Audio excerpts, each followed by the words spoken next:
Hi guys, happy morning. தேங்காய் மாங்காய் பட்டாணி சுண்டல், தேங்காய் மாங்காய் பட்டாணி சுண்டல் எப்படி செய்யலாம் பார்க்கலாம் வாங்க. இந்த மாதிரி பீச் சைட்லாம் கூவியிருப்பாங்க, கேட்டிருக்கீங்களா? நான் கேட்டிருக்கேங்க.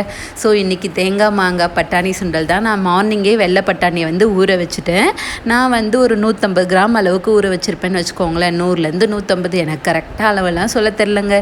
இப்போ தேவையான அளவுக்கு சால்ட்டு போட்டு நான் குக்கரில் தேவையான அளவுக்கு தண்ணியும் ஆட் பண்ணிவிட்டு ஒரு கரெக்டாக 4 விசில் கொடுங்க. அதுக்கு மேலேயும் கொடுக்காதீங்க, அதுக்கு கீழேயும் கொடுக்காதீங்க. அப்போ தான் கரெக்டாக வேகும். பட்டாணியை பொறுத்த வரைக்கும் வேக வைக்கிறதுல தாங்க இருக்குது ட்ரிக்கே. ரொம்ப அதிகமாக வெந்துட்டாலும் நல்லா இருக்காது, ரொம்ப கம்மியாக வெந்தாலும் அப்படியே நெத்தாக இருக்கும், சாப்பிடவே பிடிக்காது. அது செய்யறதுக்கு தேவையான இன்க்ரீடியன்ட்ஸ் மாங்காய், பச்சை மிளகா, காஞ்ச மிளகா, கருவேப்பிலை, கொத்தமல்லி, சோம்பு, பெருங்காயம் இதெல்லாம் இருந்தாங்க. ஒரு கடாயை வச்சுட்டு எண்ணெய் ஊற்றி கடுகு, கொஞ்சோண்டு சோம்பு போட்டுக்கோங்க. அப்புறம் 2 காஞ்ச மிளகாவை கிள்ளி போட்டுக்கோங்க. அப்புறம் கருவேப்பிலை ஆட் பண்ணிவிட்டு கொஞ்சமாக பெருங்காயத்தூள் போட்டுக்கோங்க, நல்லா வாசனையாக இருக்கும். இப்போ உங்களுக்கு தேவையான அளவுக்கு மாங்காய் ஆட் பண்ணிக்கோங்க. ஒரு சிலருக்கு ரொம்ப புளிப்பு டேஸ்ட்டு பிடிக்கும்னா அவங்க நிறைய கூட போட்டுக்கலாம்.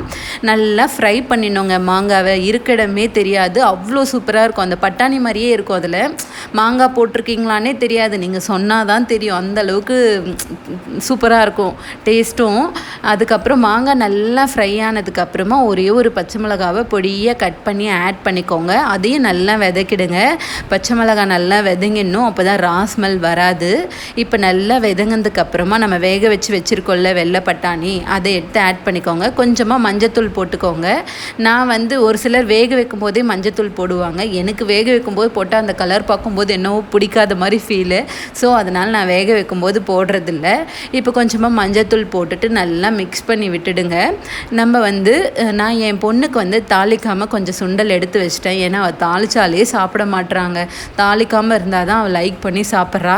ஸோ அவளுக்கு தனியாக எடுத்து வச்சுட்டேன். இப்போ நம்ம சும்மா ஒரு ஸ்பூன் அளவுக்கு துருவின தேங்காய் ஆட் பண்ணிக்கோங்க. நிறைய கூட வேணாம்.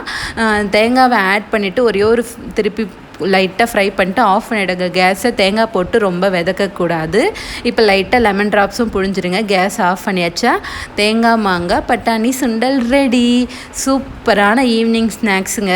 ஹெல்த்தியானதும் கூட, ப்ரோட்டீன் நிறைய இருக்குது. கிட்ஸுக்கும் கொடுக்கலாம், நம்மளும் கண்டிப்பாக கொஞ்சம் கொஞ்சம் சாப்பிட்டா ரொம்ப நல்லதுங்க. நீங்களும் உங்கள் வீட்டில் மறக்காமல் ட்ரை பண்ணி பார்த்துட்டு எப்படி இருக்குன்னு கமெண்ட்டில் சொல்லுங்கள். வாங்க, தேங்காய் மாங்காய் பட்டாணி சுண்டல் சாப்பிடலாம். மறக்காமல் சேனலை சப்ஸ்கிரைப் பண்ணிவிடுங்க. மகிழ்ச்சி.